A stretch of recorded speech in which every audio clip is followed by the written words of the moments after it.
So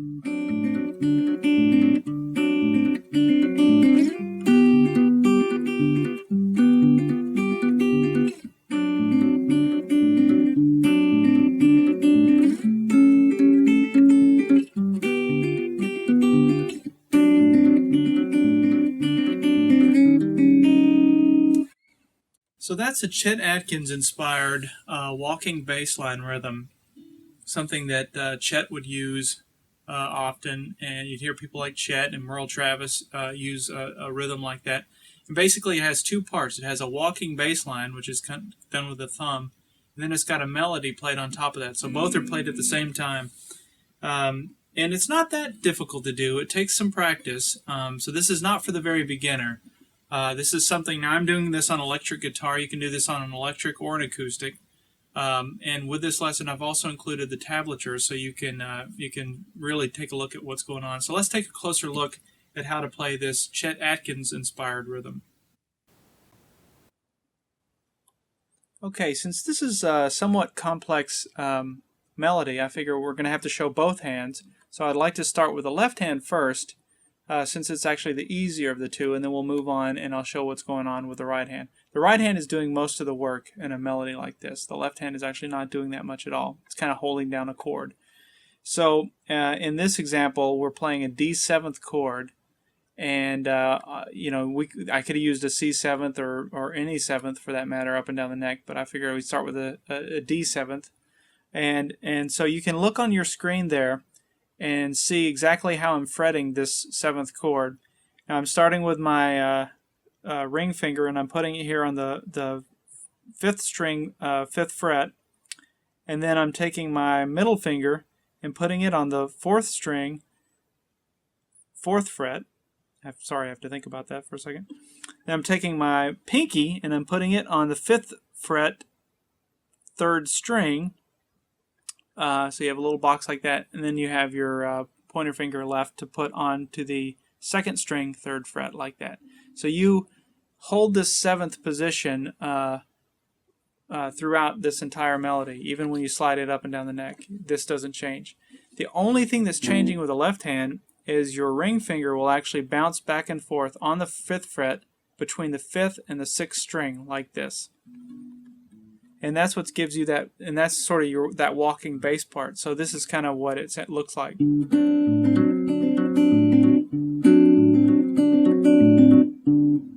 can see it's just bouncing back and forth like that. So the nice thing about, like I said, with the left hand is you hold this exact same position and we shift everything up 5 frets. So we start here.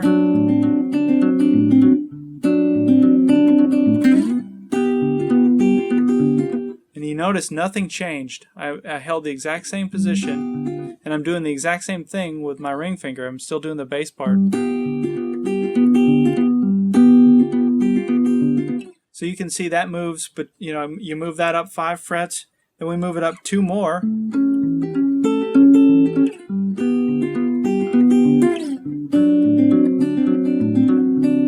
So that's kind of how that works with the left hand. So the left hand, pretty simple. Again, take a look at the tablature that's provided with this, and you can really see what's going on. So now let's take a look at the right hand, which is where most of the work happens. Okay, so now let's dissect this thing a little bit with the right hand. The right hand, I like to think of this thing in sections or in parts. You've really got kind of 3 parts. It's kind of like a little mini band. You've got a bass part, a rhythm part, and a lead part. Your bass part sounds like this.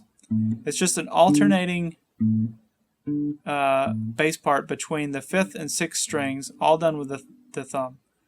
The rhythm part is all done with your pointer finger, and it's all done on the 4th string, and it's done on the offbeats of the bass part, so it's like this.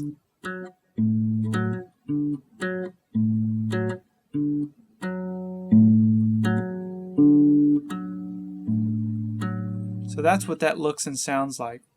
And on top of that, you have a little bit of a lead part, which is played with your ring finger and your middle finger, just between those 2 fingers. And this is what the lead part sounds like just by itself.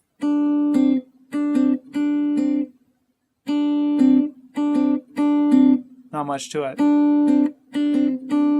It really needs the other parts to define it.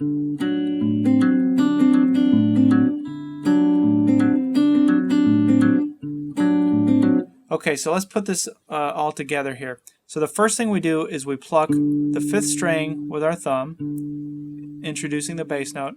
And then the next thing that happens is we're actually plucking 2 strings at the same time. So we're doing the 2nd string and the 4th string. Notice my middle finger isn't doing anything. I'm doing that with my ring finger and my pointer finger at the same time. So that's kind of how you start this thing. So you got the bass,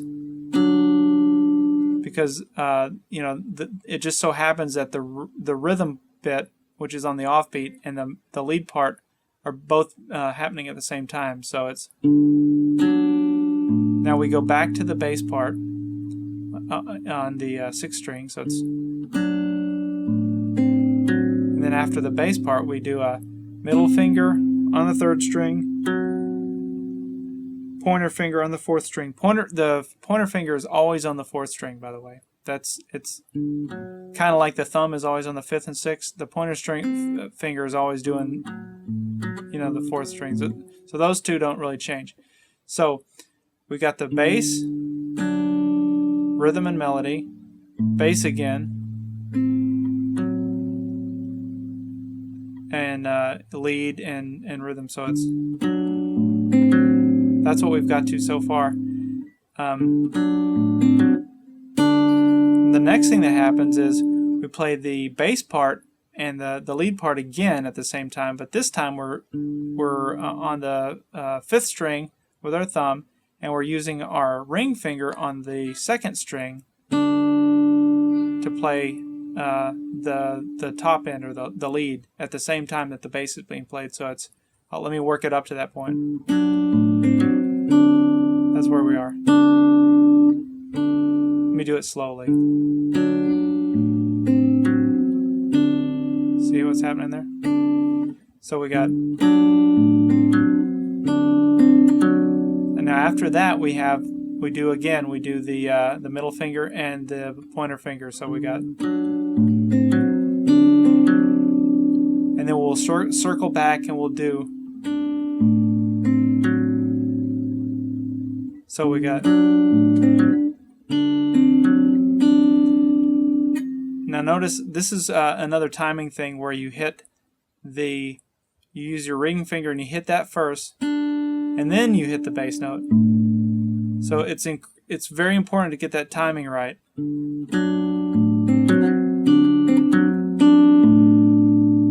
It doesn't make much sense at all if you stop it there, but if you hear it keep going, it does make sense. So let's build it up. And then after you hit that bass note, again, you're doing your middle finger and pointer finger. You're following it up with.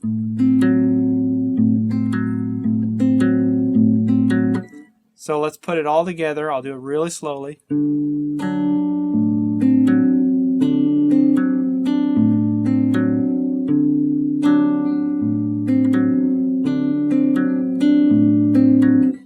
Again, these at the same time,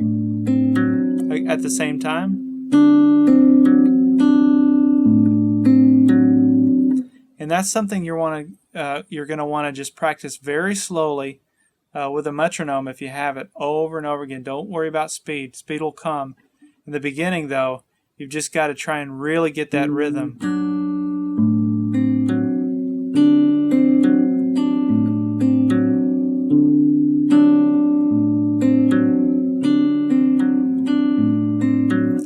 So there you have it. And again, the left hand doesn't do anything any differently other than shift positions on the neck. So